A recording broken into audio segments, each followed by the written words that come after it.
নাজিল হওয়ার আগে তুমি কোথায় ছিলে? কেউ যদি প্রশ্ন করে, কোরআনে কারীম নিজে নিজের পরিচয় শোনায়, আমি কোথায় ছিলাম শোনো।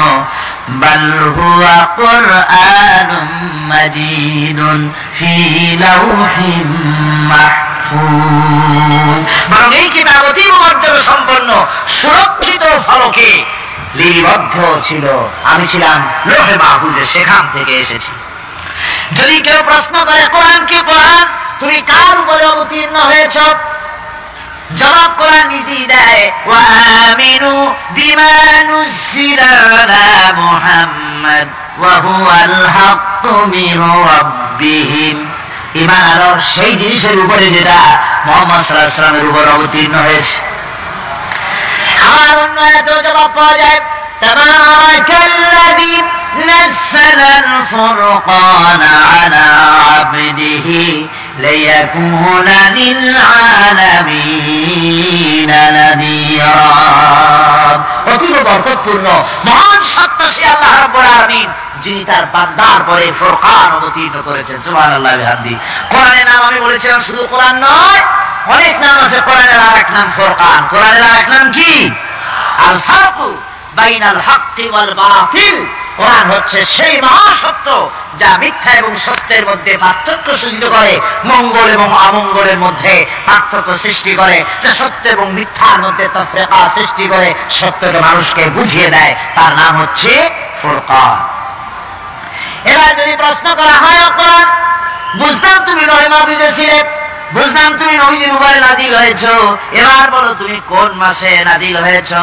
তুমি তো আসছিলা প্রথম কোন মাসে নাজিল হয়েছো?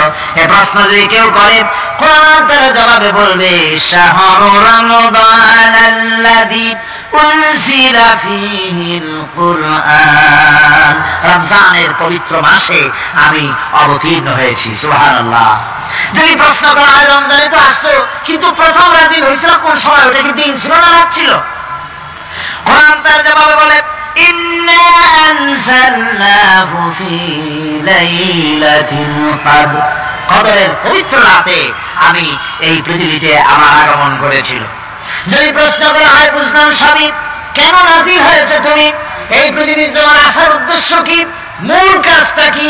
এই প্রশ্ন যদি করা হয়, কোরআনে কারীম তার জবাবে বলে, শোনো কেন এসেছি, লিতুখরিজান নাসা মিনাল যুলুমাতি ইলান নূর, আমার মিশন হচ্ছে গোটা বিশ্ব মানবতাকে পঞ্জীভূত জমার বাঁধা অন্ধকারের ভেতর থেকে টেনে বের করে আলোর সন্ধান দিতে, আলোর দিকে আনার জন্য আমি কোরআন নাজিল হয়েছি। গোটা পৃথিবীর মানুষ আছে অন্ধকারের ভিতরে। কিসের মধ্যে? অন্ধকার কি? অন্ধকার হচ্ছে পুঁজিবাদ, অন্ধকার সমাজতন্ত্র, অন্ধকার ধর্ম নিরপেক্ষতাবাদ, অন্ধকার জাতীয়তাবাদ, মানুষের তৈরি করা যত মতবাদ সব কি?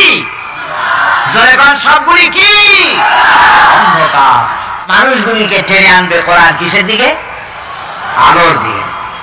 এবার যদি প্রশ্ন করা হয়, বুঝলাম তুমি অন্ধকার থেকে আলোর দিকে নিয়ে আসবে, আলোর দিকে আসলে পরে ফায়দাটা কি হবে? মূল ফায়দাটা বুঝায় দাও, আসল ফায়দা কি হবে তোমার যদি মানি?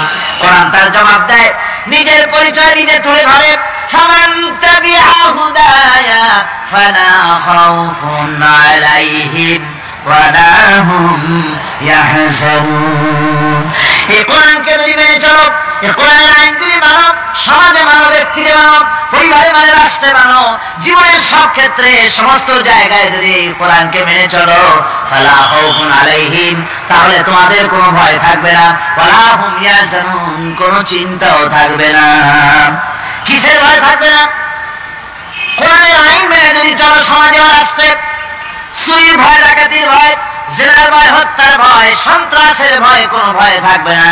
ওয়ালা হুম ইয়াহজানুন, চিন্তাও থাকবে না। খাওয়া পড়া, শিক্ষা, চিকিৎসা, বাসস্থান, এগুলির কোনো চিন্তা থাকবে না। কোরআনের সমাজে সব কিছুর গ্যারান্টি দেওয়া হবে, সবগুলি পেয়ে যাবে।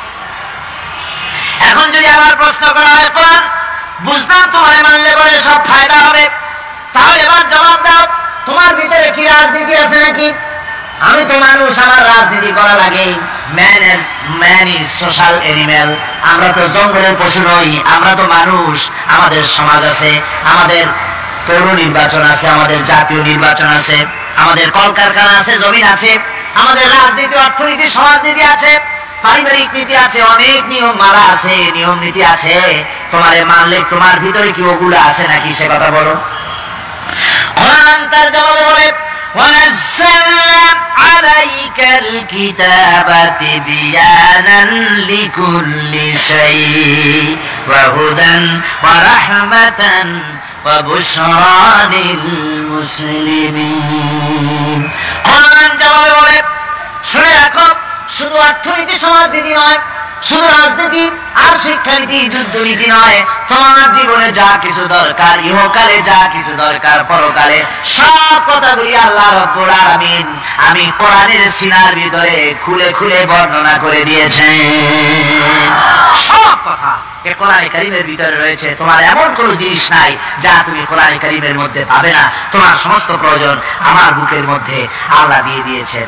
বিজ্ঞান আছে, দর্শন আছে, ইতিহাস আছে, সব আছে।